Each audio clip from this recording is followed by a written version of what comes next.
Hello Facebook, it's Natalie with Heart's Desire Spice Blends. Welcome back to Easy Weeknight Cooking with Heart's Desire.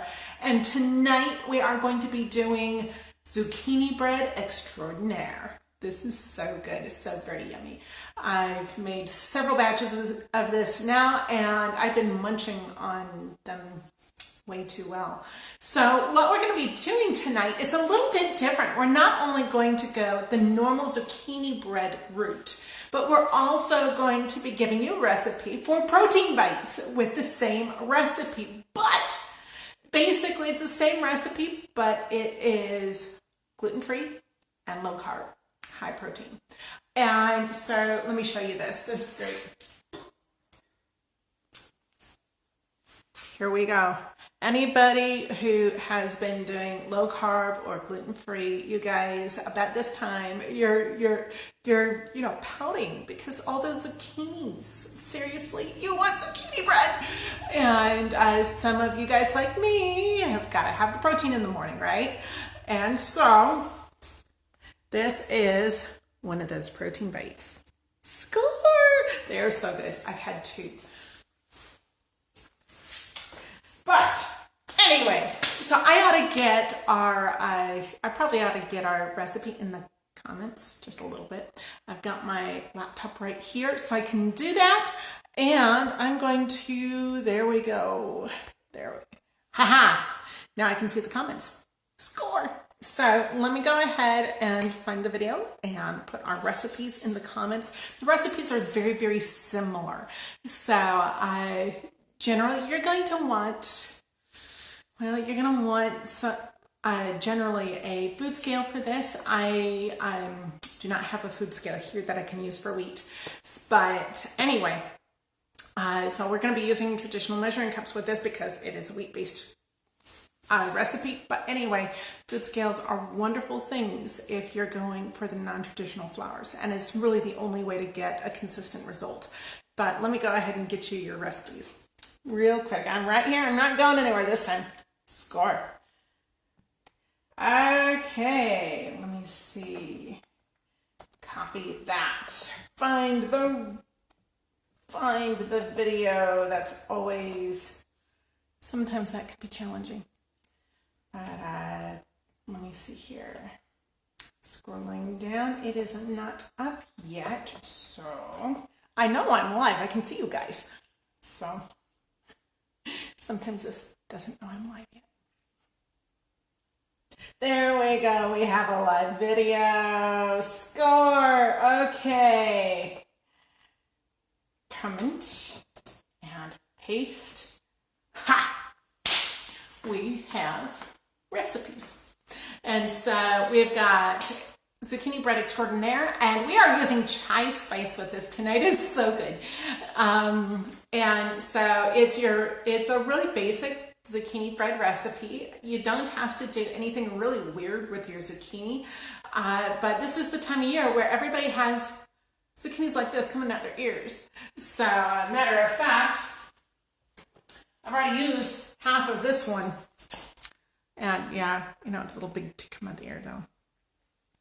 Anyway, so we are going to be using this honker today. I've already put the other half in a loaf that just recently came out of the oven. It's so pretty. So we're going to be shredding that, and no special, nothing special has to be done with this zucchini. We want it wet, so you don't have to put it in a towel and get your kitchen towels all green. We're going to shred that up and just put it in our mix. So, first of all, I wanted to show you this beauty. This is what we're making today. Isn't that beautiful? It smells so good. And there are a couple of things I'm going to recommend. First, food processors are amazing when it comes to shredding anything. You can shred with the normal shredder. Be careful with your knuckles. Yeah, been there, done that.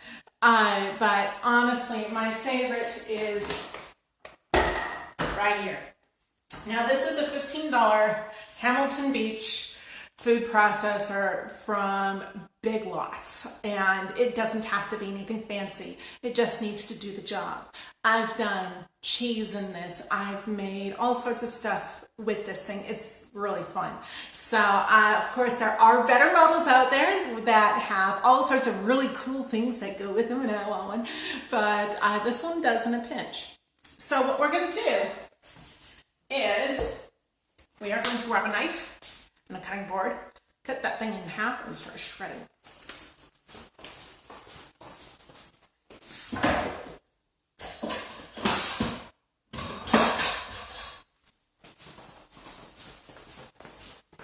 So we have ourselves yield cutting board and yield knife, and you're going to be cutting the end, both ends off, so that doesn't, you know, get really tough stuff in your zucchini bread. So go ahead and just cut that in half. Take this plunger, which is going to be in the top of the flute of your food processor. You want to use this. Do not use your fingers. That's a great way to get your fingers shredded. So you're going to basically measure that. Is it too wide? Yes, it is. So I'm going to go ahead and cut this into quarters instead of just halves. For a small zucchini, small to medium zucchini, that's about the size that you're going to want for this. You know, you're going to want a packed cup of zucchini. And that's about it. And so for that, you know, you may be able to get that thing in whole. Who knows? So just go ahead and cut it to size. Now this is going to be loud, but go ahead and plop that in there. Grab your plunger and turn it on. Next.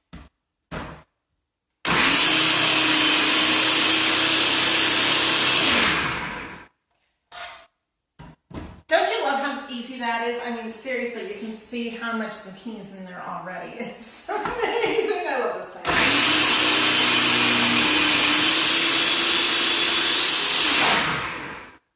Next. And last. Woohoo!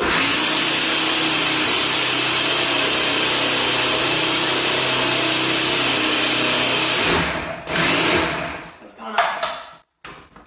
This has been a little bit strange. So I'm going to pull things out, and it's being a little strange because we've got a build up right here. So I'm just going to move that over, put that back on, shredder side up, put it back on, and pop that back in there with the plunger. Next.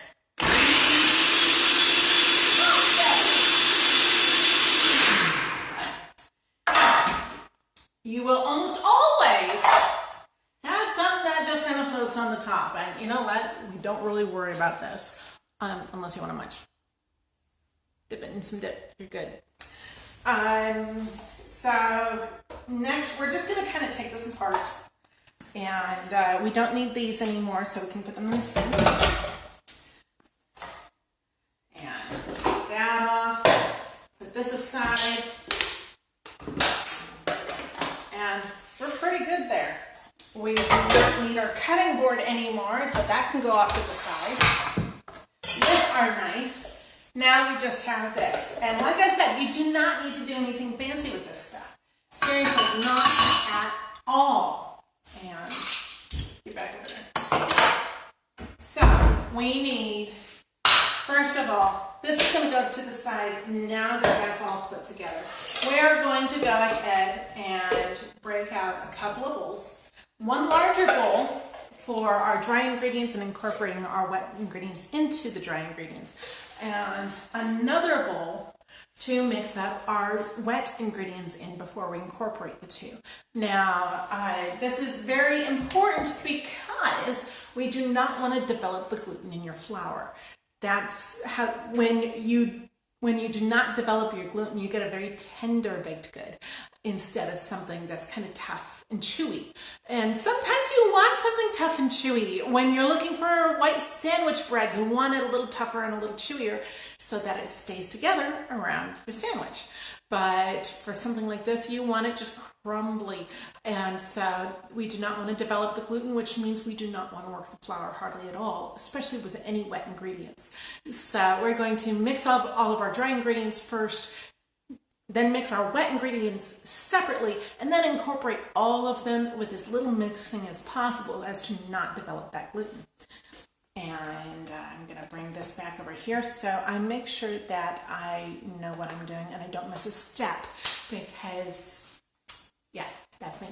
So anyway, what are we going to be doing? We're going to be doing 1.5 cups of all-purpose flour. You do not need any special flours for this unless you're doing the protein bite portion, in which case you will want a food scale. You can do a food scale for this one. 190 grams, 190 of all-purpose flour. And if you want a consistent result every single time you do this, use a food scale. But meanwhile, for those of you who, who cares? This works just fine. Definitely works just fine. So that is going to be in our bowl with our handy whisk available, 1.5 cups all-purpose flour.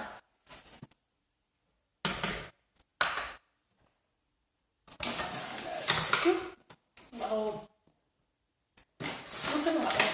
You see, this is a 1/4 cup measure right here. So that's 1.5 cups. That can go aside.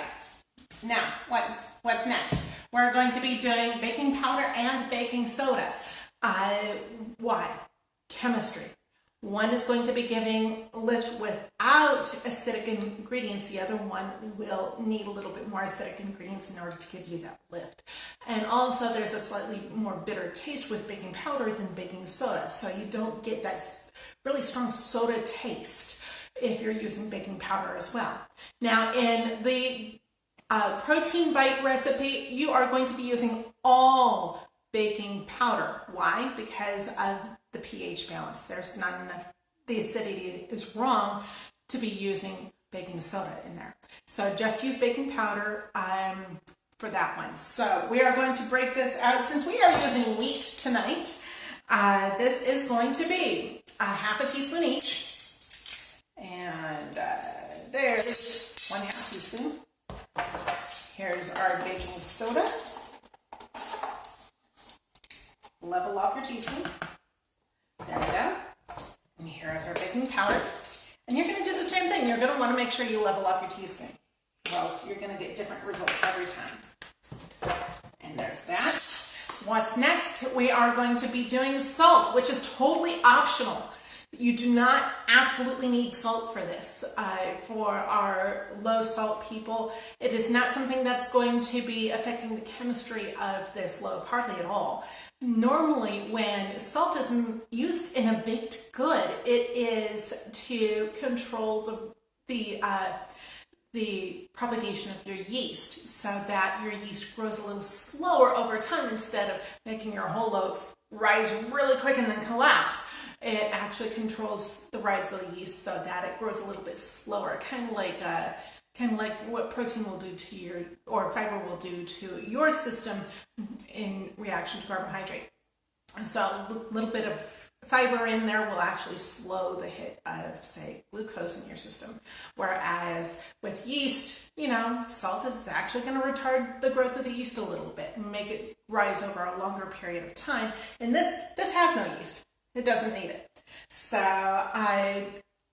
again, salt is completely optional here. So the next thing we're going to be doing is chai spice. Oh, I love this stuff so much. It is so tasty. And originally this was made to make chai tea for my sister-in-law when she was pregnant with my niece. And she just wanted to be able to put something in milk. She didn't want the tea. And so we developed her some chai, and since then it has been the go-to baking spice, and it smells like candy when we're making it. Oh my gosh, it's so good. But anyway, 1 teaspoon. A lot of recipes will call for 2 teaspoons of cinnamon plus something else, and I find that when you're dealing with something like chai spice, 1 teaspoon should be plenty for this. Now, oh my gosh, that's so good. Oh, wow. The smell just hit me. Oh, but anyway, yeah, I know, I'm a geek. Anyway, so normally when you're adding that much cinnamon, it's to have a really good punch. If you want more of a punch of the spices in there, go ahead and put more in. Not a big deal. You can always put more in. You can't always take it out. So start with 1 teaspoon, and then now that all of our dry ingredients are put together, I mean, you're seeing that in there, and it's, you know, okay, we've got a bit of flour and stuff like that. You're going to want to whisk it together. And this is mainly because of the leavening agents in there, the baking powder and the baking soda. Because oftentimes, if you don't mix this really good, you're going to get pockets of soda and baking powder in there that will create big bubbles in your baked good. And that's not always something you want, right? So go ahead and mix it with a whisk really good, and just make sure that it's very, very well incorporated here, so you get an even amount of soda and powder all throughout your loaf. It's got a very even texture afterwards. And you do not need to worry about developing gluten in the flour right now because there's no liquid involved. So go ahead and just mix that up really, really good. It should look really uniform, just like that. And really uniform color, really uniform texture, just really kind of fluffy. I love that word, fluffy. Okay, next. Let's stay on course now. Okay, what am I going to be doing next? Next, we are going to be doing a packed cup of zucchini. And do not worry about getting extra water out of this. We want the extra liquid. So 1 packed cup of zucchini. So I'm going to go ahead and dish this out of my food processor just like so. And pack it into the measuring cup there. And I'm pretty sure you guys are going to hang out with me. That's a lot more than a cup in that food processor. Yes, there is. And what you're going to do is you're going to put it in a bag to put in the freezer for later. So if you want to make zucchini bread fresh some other time in the middle of the winter where it's hard to get zucchini, all you do is you go ahead and pull out a bag of zucchini right here.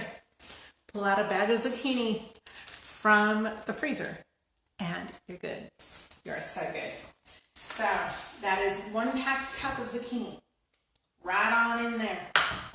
And now these are going to go off to the side. We don't need those anymore. I'm going to end up filling that bag full of the rest of the shredded zucchini so I can make zucchini bread later too. So 1 packed cup of zucchini right in here into our little bowl. And the next thing we're going to be doing is 1/2 cup of oil. And so it can be just about any kind of strong tasting oil. I would not use olive oil unless you want that olive oil taste in there. Olive oil is generally pretty strong oil. So any kind of vegetable oil or coconut oil will usually do just fine here. There's 1/4 cup. And there's 1/2 cup. Oh boy. You know, when you get it right, you get it right. Sweet. Well, that killed that soldier. Okay, that's 1/2 cup of oil. What's next? Then we're going to be doing 1/2 cup of brown sugar or a substitute. Why am I doing this? Brown sugar has molasses in it, which is a very rich tasting, wonderful thing. Now, some people, you know, they don't think it adds that much, but it can add a dimension to your baked good that just regular sugar will not. If you want a cleaner tasting baked good, you're going to go for regular sugar. Or, you know, you're going, okay, now that's fine, but I'm not supposed to have sugar. Go for a substitute. And there are several substitutes that are very palatable. If you're going for something like your erythritol, you're going to be paying attention to what the conversion is. And just pay attention to your conversions and go ahead and use some sort of a powdered sugar substitute. If you really want that molasses taste in there, go ahead and get a 1/4 teaspoon of molasses and put it in. Score. So, half a cup of brown sugar. And you know what? I think that's just about all that's in here. And it's going to be packed. So, let me see here.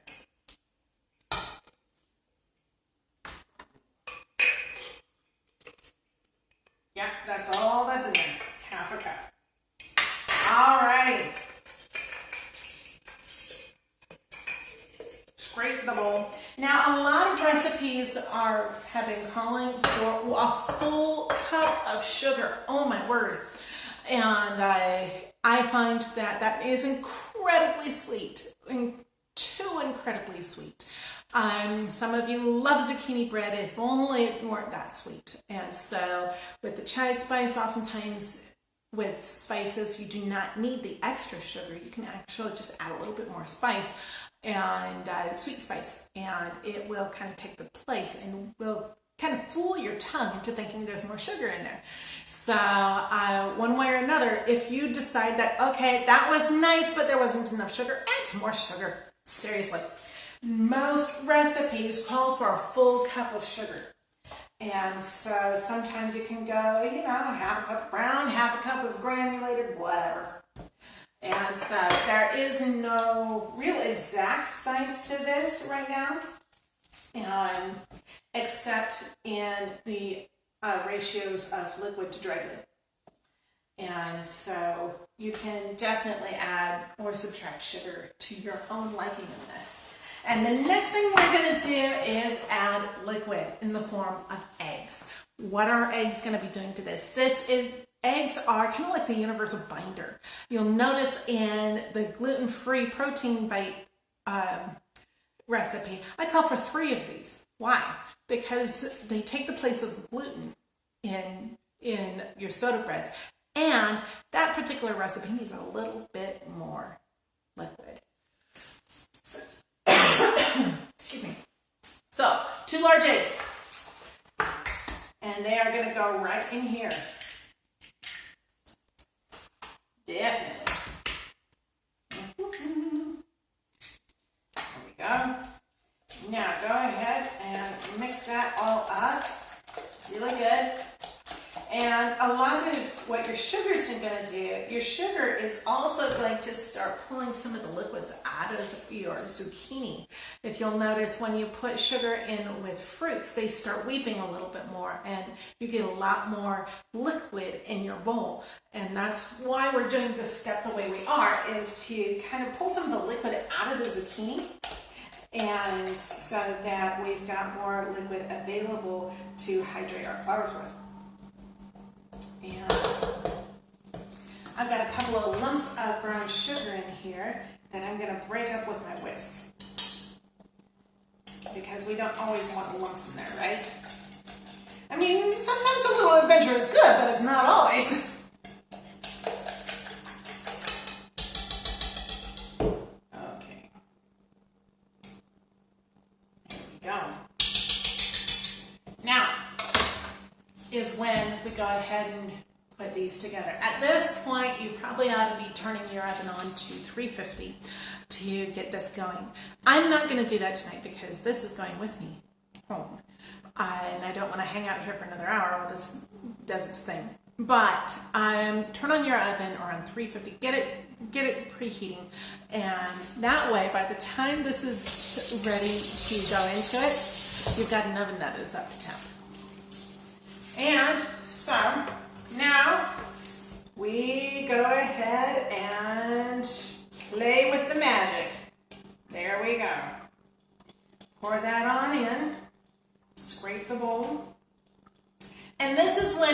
going to want to make sure you do not overbeat this, because the more you work wheat flour with liquid, the more gluten develops. And like I said earlier, you want this to be just a really kind of a tender baked good. So I'm kind of scraping the bottom right now, trying to get the flour up off the bottom. Whoop! Messy cook. Before I just kind of try to pull this all together. And there we go. It's pulling together just that quick.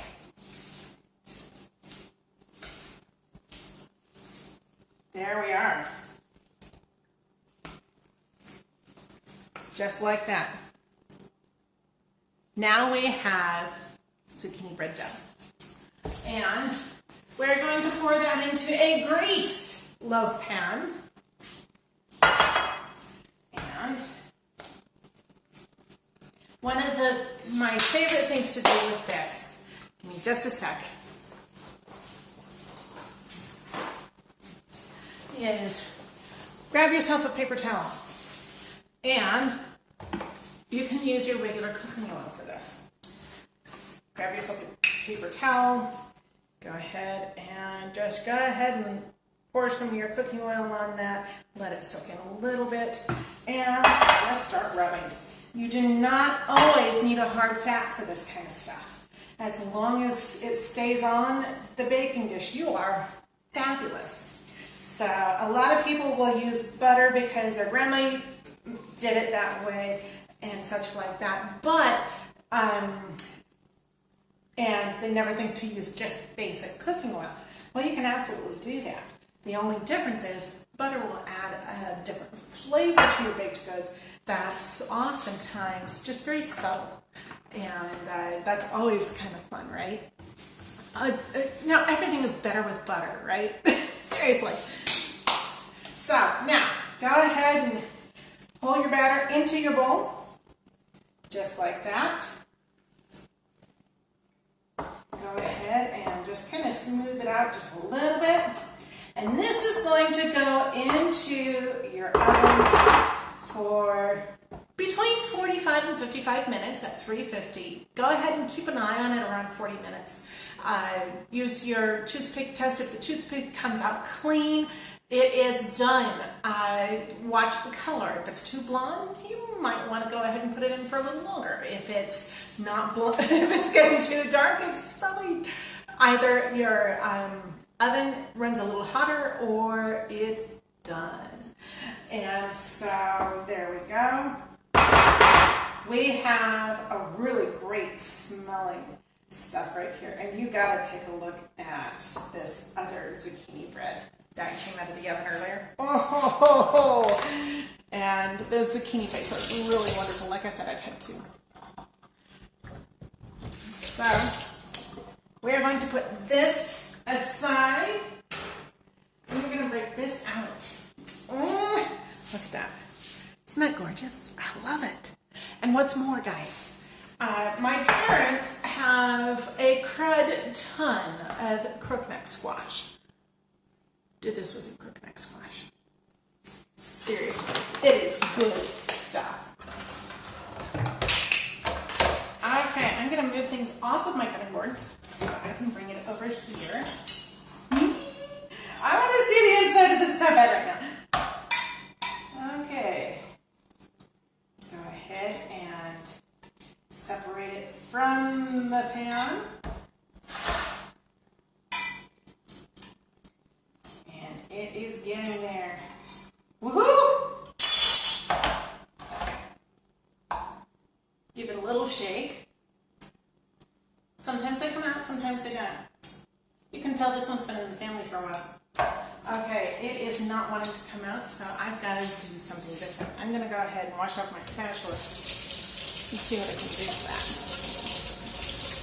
Evidently, I didn't oil it well enough, or the oil actually soaked into the batter. Stuff happens. Seriously. Okay, so this is a a rather flexible silicone spatula. So what I'm doing is I'm forcing it into the bottom so that it does this around the bottom lip. And that's not a bad thing. There we go. We are moving. Woo-hoo-hoo! And I just saw it lift a little bit. Score! Oh, yes! Look at that beauty! Yum! And, oh, it's got a beautiful crunch to it when you put that knife to it. Oh, yay!